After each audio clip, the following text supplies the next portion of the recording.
Hey there, focused learners. Welcome back. Today, we're going to absolutely demystify innovation strategy. And, we're doing it in a way you probably wouldn't expect, with a pretty wild historical case study. Let's just jump right in. Check out this quote from Harvard Business School's Gary Pisano. He says, despite massive investments of management time and money, innovation remains a frustrating pursuit in many companies. It's a massive paradox, right? Why do these huge, successful companies, with literally all the money and talent you could ever ask for, still end up just pulling their hair out trying to innovate? Okay, let's dive into this. Before we hop in our time machine to find some answers, I want you to really think about the nuts and bolts of this frustration. Why do corporate giants stumble? What makes finding that next big breakthrough so insanely difficult for the big players? Keep that floating in the back of your mind as we get started. Section 1. The Ice Harvesting Empire. So we're using a bit of a Trojan horse for our explainer today. We're looking at the global ice trade in the early 1800s. Yes, you heard me right, an ice trade spearheaded by a visionary named Frederick Tudor. Just picture this for a second. It's 1833. A ship called the Tuscany leaves Massachusetts, sailing all the way to Calcutta, India. Its cargo, 200 tons of cut ice. And how on earth did Tudor keep ice frozen for months at sea, heading into sweltering places like Madras, Bombay, and Calcutta? Sawdust. He literally just packed it in sawdust. It was this incredibly low-tech but absolutely brilliant logistical feat that brought a totally unimaginable luxury to the other side of the planet. Let's track how this whole empire got built. Back in 1806, Tudor makes his first really risky shipment to Martinique. But the actual game changer, that arrived in 1825 with the invention of the Wyeth horse-drawn ice plow. This one single piece of tech basically tripled production efficiency overnight. It took ice from being this localized, super niche luxury and transformed it into a standardized, highly scalable commodity. To give you an idea of the sheer, massive scale of Tudor's eventual monopoly, by 1886, right at the peak of the industry, the amount of harvested ice reached a staggering 25 million tons. 25 million tons, all cut from frozen ponds and shipped around the globe. The operation was an absolute behemoth. Section 2, Framework for Value Creation. And this brilliantly illustrates exactly why a 19th century ice empire was so wildly successful. The secret sauce is the TMO framework for innovation strategy. It's essentially a mental map for figuring out how strategic advantage actually works. You see, true value? It's created right there in the center, that sweet spot where technologies, markets, and organizational capabilities perfectly overlap.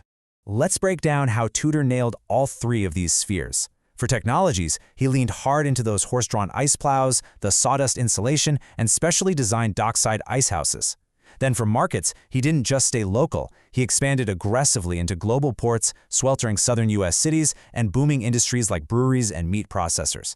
Finally, his organizational capabilities were just off the charts. He built these incredibly complex global maritime supply chains and locked down monopoly contracts with foreign governments. Honestly, when you lock all three of those together, you're basically unstoppable. But here is where the story takes a massive turn. With all of that strategic advantage securely locked in, why did their super successful approach just completely fall apart? Because, spoiler alert, it absolutely did. Let's look at how we go from Tudor literally dominating the world to his total downfall. Section 3. The Threat of Refrigeration. Okay, we're officially entering the disruption phase of this explainer.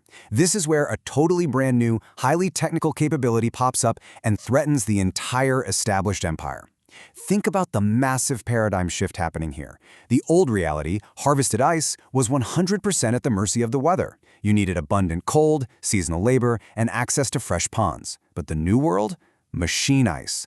Pioneered by a chemist named Carl von Linde using chemical refrigeration and steam power, this offered year-round total reliability. We're talking about a weather-dependent, highly variable harvest going head-to-head with a predictable, engineered manufacturing process. Let's move to the timeline and see how this builds, because the acceleration of artificial ice is wild. In 1868, boom, the first ice plant opens in New York. Throughout the 1870s, Linde is busy patenting chemical refrigeration.